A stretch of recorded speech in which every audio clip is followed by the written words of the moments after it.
खतरनाक कौन है? क्या बोला तूने? हम गाड़ी को पूरा बाइफरकेट करके बात करेंगे। What's up people, this is Anurag Singh, welcome to my YouTube channel. This is our first video जो कि टोटली राइड रिव्यू के बारे में होने वाला है। जैसा कि आप लोगों को पता है कि CB350 अभी रिसेंटली मैंने परचेज़ करी है। कैसी है गाड़ी, क्या प्रोज है, क्या कॉन्स है, सारी चीज़ें डिटेल्ड में रहेंगी, तो भाई एंड तक बने रहना। जो जेनरिक इन्फॉर्मेशन है भाई मैं वो प्रोवाइड नहीं करूंगा। ऑलरेडी वो सारी चीज़ें आप नेट में जाकर सर्च करके पढ़ सकते हैं। कितनी कैपेबिलिटीज़ हैं उसकी ऑफ रोडिंग में, ऑन रोडिंग में, सारी चीज़ें हम उसके बारे में डिस्कस करेंगे।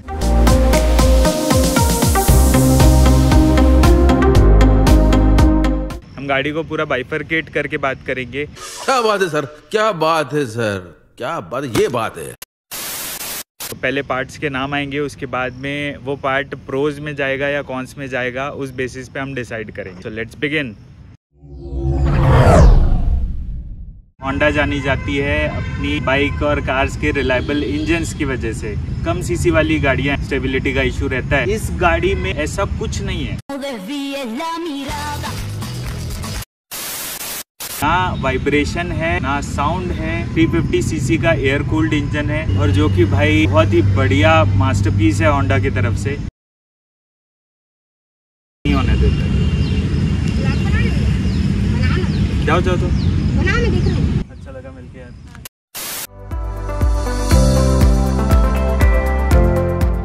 जब हम बात करें तो भाई पर्सनली 120 पे मैंने भगाकर हाथ छोड़ा हुआ है। उस पॉइंट पे गाड़ी थोड़ा भी वॉबल नहीं करती है, थोड़ा भी इसमें स्टेबिलिटी का इशू नहीं आता है। जस्ट बिकॉज या तो टायर ने वाइड है या फिर इंजन की जो वाइब्रेशन है वो बिल्कुल नेग्लिजिबल है।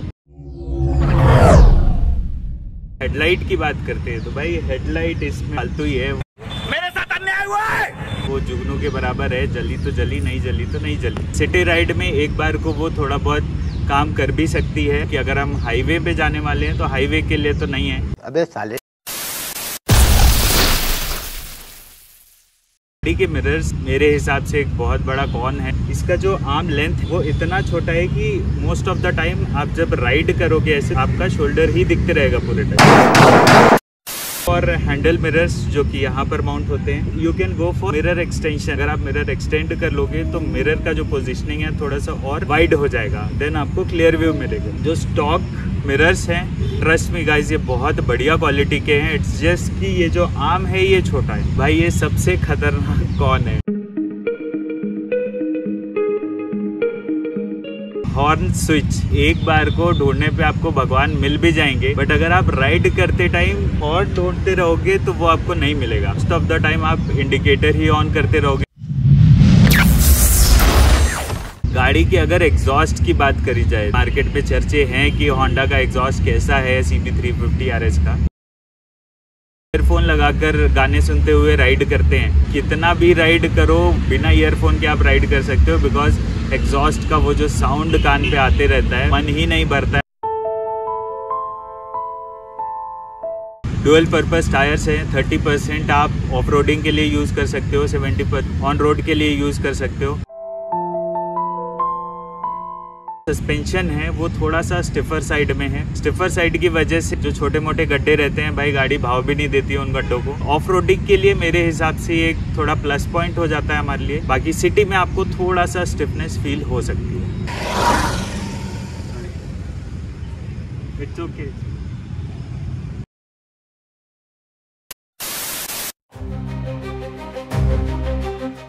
फिन के ब्रेक कैलिपर्स लगे हुए, ब्रेक्स हम काउंट करेंगे प्रोज में। आगे की ब्रेक जो पीछे की ब्रेक्स है वो मेरे हिसाब से इम्प्रूव हो सकती थी। अगर आप ज्यादा स्पीड में गाड़ी चलाते हैं तो यू शुड प्रेफर कि आप आगे की ब्रेक ही ज्यादा इस्तेमाल करें। ऑल्दो बाइक में ट्रैक्शन कंट्रोल है, डुअल चैनल ABS है, तो वो सेफ्टी फीचर पे बेस्ट है, आपको कोई दिक्कत नहीं। भाई हम बात करते हैं मडगार्ड के बारे में। ओ भाई ओ भाई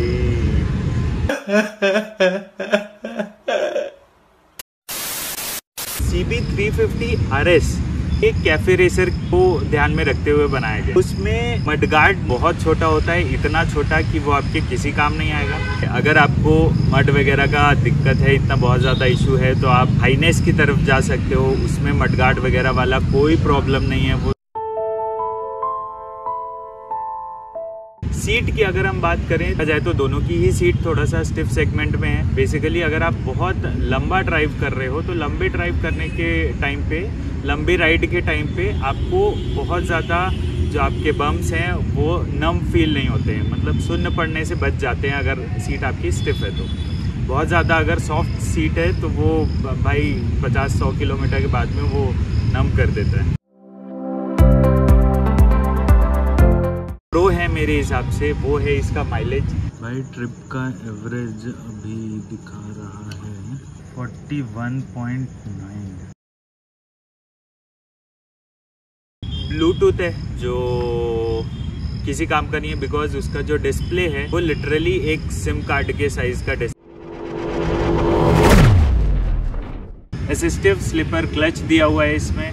स्लीपर क्लच का क्या मतलब होता है, जब गाड़ी बहुत स्पीड में रहती है, अगर हम सडन गियर डाउन शिफ्ट करते हो, उसके बाद में अगर गाड़ी में स्लीपर क्लच नहीं है तो वो थोड़ा सा एक जर्क आपको फील होता है। इस गाड़ी में आपको जर्क फील नहीं होता है भाई, ऐसा लगता है कि आप किसी ऑटोमेटिक गाड़ी में बैठे हो। ये थोड़ा ज़्यादा हो गया, बट फीलिंग वैसे ही है भाई, फीलिंग एग्जैक्टली वैसी की वैसी ही है। डुअल चैनल ABS है, ट्रैक्शन कंट्रोल है। ट्रैक्शन कंट्रोल से ये होता है कि जब आप स्लिपरी रोड्स पे आप गाड़ी चलाते हो, ठीक है, तो जब चक्का स्लिप होता है, जब टायर स्लिप होता है, उसके बाद वो आपस में रिवॉल्व करता है। ट्रैक्शन कंट्रोल उस चीज़ को कंट्रोल करता है, वो उसको स्लिप नहीं होने देता है। तो गाड़ी जो स्किड करती है या फिर आप गिर जाते हो गाड़ी से, तो वो चीज़ें इसमें नहीं होने वाली हैं। अब बारिश में भी मैंने लीन कर करके मोड़ा हुआ है, but it is performing outstanding भाई, आउटस्टैंडिंग, ब्रिलियंट परफॉर्मेंस गाड़ी का है। So that was it guys.